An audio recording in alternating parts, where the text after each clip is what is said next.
محرم کے حوالے سے ایک بات کر لوں. یہ 10 محرم کا روزہ رسول اللہ صلی اللہ علیہ وسلم نے ارشاد فرمایا کہ عاشورہ کا روزہ مجھے اللہ کی رحمت سے امید ہے کہ 1 سال کے گناہوں کا کفارہ ہے. تو بڑی فضیلت ہے. رمضان کے بعد سب سے زیادہ فضیلت عاشورہ کے روزے کی ہے, 10 محرم کا روزہ. سمجھ رہے ہیں محرم میں ہمیں شریعت نے کیا کرنے کا حکم دیا ہے, اسلام کیا کہتا ہے؟ پہلی بات, اسلام یہ کہتا ہے کہ محرم میں روزے رکھنا دوسرے مہینوں کی نسبت زیادہ ثواب ہے. رمضان کے بعد تو زیادہ سے زیادہ روزے رکھیں, اور اسپیشلی 10 محرم کا روزہ 1 سال کے گناہوں کا کفارہ ہے, یہ اور زیادہ ثواب ہے. پورے محرم نہیں رکھے جاتے تو کیا کرنا ہے, 10 محرم کا رکھنا ہے. حدیث میں آتا ہے کہ آپ نے حکم دیا 2 روزے ملا کے رکھو, کیونکہ یہودی جو تھے وہ 1 روزہ رکھتے تھے, صحیح ہے نا. تو یہودیوں سے مشابہت سے بچنے کے لیے ہمیں حکم دیا کہ اس کے ساتھ ایک اور روزہ ملائیں. تو علماء یہ کہتے ہیں کہ آج کل یہودی 10 محرم کا روزہ نہیں رکھتے, تو اب مشابہت ختم ہو گئی ہے. تو اگر کوئی 9, 10 یا 10, 11 کا رکھ لے تو اچھی بات ہے, نہیں تو صرف 10 محرم کا بھی رکھ لے تو بھی انشاءاللہ پورا ثواب ملے گا, کیونکہ اب اس میں مشابہت رہی نہیں ہے. سمجھ رہے ہیں کہ نہیں سمجھ رہے؟ یہ کرنے کا کام ہے. دوسرا کام, محرم میں گناہ دوسرے مہینوں کی نسبت زیادہ, اس کی قباحت زیادہ بڑھ جاتی ہے, کیونکہ 4 مہینے محترم ہیں, شوال, ذیقعدہ, ذی الحجہ, محرم اور رجب. یہ 4 مہینے جو ہیں اسلام میں اشہر حرم کہلاتے ہیں. قرآن کہہ رہا ہے فلا تظلموا فیہن انفسکم, ان میں اپنی جانوں پہ ظلم مت کرو. یہ ماتم کرنا بھی تو ظلم ہے نا اپنی جان پہ. تو اللہ نے فرمایا ان 4 مہینوں میں اپنی جان پہ ظلم مت کرو. کسی بھی طرح سے ظلم ہو, جسمانی ظلم ہو, روحانی ظلم ہو. جسمانی ظلم ماتم کر کے بھی ہو سکتا ہے, اور انگاروں پہ چل کے بھی ہو سکتا ہے, اپنے آپ کو پیٹ کے بھی ہو سکتا ہے. روحانی ظلم کیا ہے؟ گناہ کر کا. تو نہ گناہ کرنے کی اجازت, نہ کسی اور طرح سے. عام مہینوں میں بھی ظلم کی اجازت نہیں ہے, نہ اپنے اوپر اور نہ کسی اور پر. تو ان 4 مہینوں میں ظلم کی نوعیت بڑھ جاتی ہے. سمجھ رہے ہیں؟ یہ ایک محرم کی فضیلت ہے اسلام میں. اور تیسری فضیلت جو محرم کی, جو بعض روایات سے ثابت ہے, یعنی جو فضیلت تو نہیں کہیں گے اس کو, جو محرم میں کرنے کا کام, وہ بعض حدیث میں آتا ہے کہ آپ صلی اللہ علیہ وسلم نے ارشاد فرمایا کہ عاشورہ کے دن اپنے اہل و عیال پر دسترخوان کو وسعت, اس سے اس میں برکت ہوتی ہے. لیکن یہ جو حدیث ہے یہ ضعیف ہے, سند کے لحاظ سے پاورفل اور مضبوط نہیں. بعض علماء نے کہا کہ اس کثرت طرق کی وجہ سے حسن کے درجے کو پہنچ گئی ہے. ہمارے ہی بعض اکابر علماء کی رائے ہے, علماء جو بر صغیر کے علماء, بڑے بڑے علماء ہیں, میں نام نہیں ذکر کرتا, لیکن بہت اپر لیول کے علماء ہیں, ان کی رائے یہ ہے کہ یہ ضعیف, اتنی ضعیف نہیں ہے کہ بالکل ہی مسترد کر دی جائے, ٹھیک ہے نا. اور تعدد طرق کی وجہ سے درجہ حسن کو پہنچ. علامہ ابن تیمیہ رحمہ اللہ تعالی, جن کو سعودی عرب میں بہت فالو کیا جاتا ہے, ان کی اور سلفی علماء کی رائے جو سعودی عرب کے العثیمین, بن باز وغیرہ تھے, ان کی رائے یہ کہ یہ حدیث بالکل صحیح نہیں ہے, اور اس کی کوئی حیثیت نہیں ہے کہ دسترخوان کو وسیع کیا جائے اور عاشورہ کے دن کھانا کھلایا. سمجھ رہے کہ نہیں سمجھ رہے؟ لیکن جو دوسری طرف معتدل علماء, معتدل سے مراد میں ان کو برا نہیں کہہ رہا, لیکن وہ انہوں نے حدیث کی جو,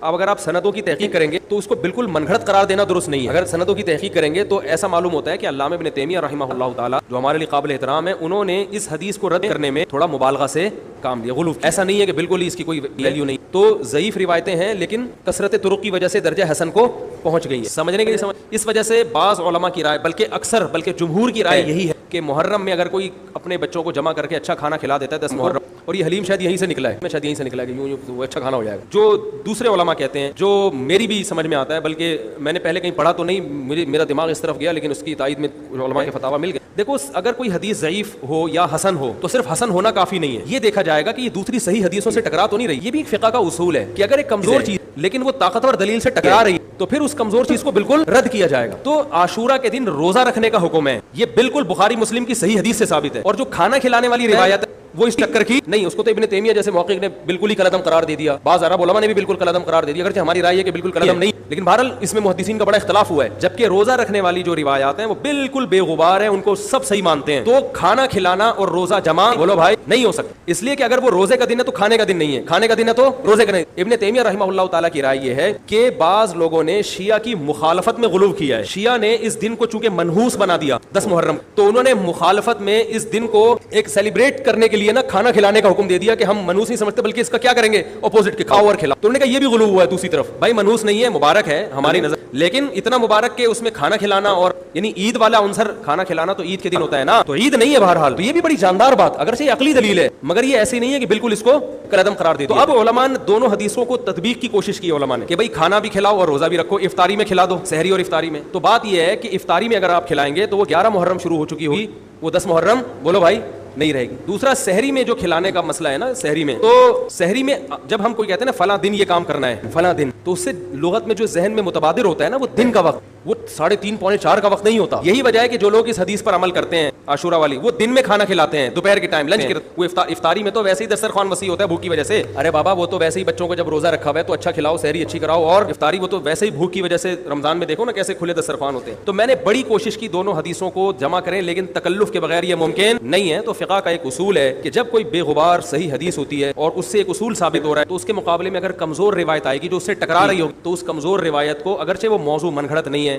لیکن اس کمزور کو اس صحیح حدیث کی مخالفت کی وجہ سے بولو بھائی رد کر دیا جائے. اس لیے میرا نالائق کا موقف یہ ہے, میں بہت نالائق ہوں, میں اتنی بڑی بڑی باتیں کرتا نہیں ہوں, لیکن ساڑی عقلچ یہ چیز آندھی نہیں ہے کہ بھائی جو روزے کا دن ہے وہ بھوکے پیاسے رہنے کا دن ہے, وہ کھانے کھلانے کا نہیں ہے. افطاری میں تو ویسے ہی کھاؤ بھی کھلاؤ بھی. تو اور اس کا نقصان یہ بھی ہوتا ہے کہ لوگوں نے اس کھانا کھلانے کے چکر میں روزے چھوڑ دیے ہیں. سمجھ رہے ہیں, جب حلیم پکے گا تو کون روزہ رکھے گا بھائی, ساری رات گھوٹا لگے گا حلیم کا کہ کل دسترخوان وسیع کرنا ہے, تو پھر روزہ گیا, وہ تو تیل لینے گیا, روزہ کون رکھے گا روزہ. تو وہ حدیث صحیح حدیث کی بالکل اس میں ٹائٹ قسم کی مخالفت ہو رہی ہے, ٹھیک ہے نا. تو نالائق کی رائے, پھر بھی اگر کوئی دوسرے علماء کی رائے کو فالو کرتا ہے تو وہ کھائے بھی کھلائے بھی. میں کہتا ہوں جو مضبوط چیز ہے اس کو لینا چاہیے, جو کمزور چیز ہے اس کو چھوڑ دینا چاہیے. ہمارے حضرت مفتی رشید احمد صاحب رحمہ اللہ ایک بات کہتے تھے کہ جہاں کھانا کھلانے کی حدیث آئے گی نا, وہاں مسلمان اس کو لے ہی لے گا. کھانے پینے کی جہاں بات آئے گی مسلمان کیا کرتا ہے, وہ کہتا ہے بھائی یہ صحیح ہے, یہ بالکل صحیح حدیث ہے, ٹھیک ہے نا. وہ کیا کرتا ہے, جن علماء کی تحقیق ہے وہ تو تحقیق سے کہہ رہے ہیں, لیکن عام پبلک کی عادت یہ ہوتی ہے کہ فتویٰ بھی اسی کا فالو کریں گے جہاں کھلانے کا تذکرہ آ رہا ہو. تو اب ہمارے کہتے ہیں جہاں کھانا کھلانے کی بات آئی, مسلمان کہتا ہے بس یہ بالکل صحیح بخاری کی طرز پر, یہ بخاری کی شرط پر یہ حدیث.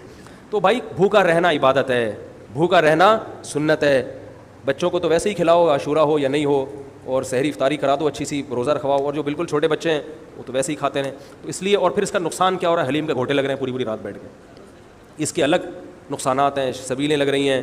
حضرت حسین رضی اللہ تعالیٰ عنہ تو کربلا میں شدید گرمی میں بھوکے اور پیاسے اپنی جان دیتے ہیں, اور یہاں ہم کیا کر رہے ہیں, کھانا کھا رہے ہیں, دیگیں پکا رہے ہیں, شربت پی رہے ہیں. تو یہ بات عقل میں آنے والی نہیں ہے. تو عاشورہ کے دن کی مناسبت سے روزہ ہی ہے, وہ روزہ رکھنے کا دن ہے. اللہ تعالیٰ عمل کی توفیق عطا فرمائے. وما علینا الا البلاغ. Thanks for watching. Don't forget to like, comment, share and subscribe to Mufti Tariq Masood, famous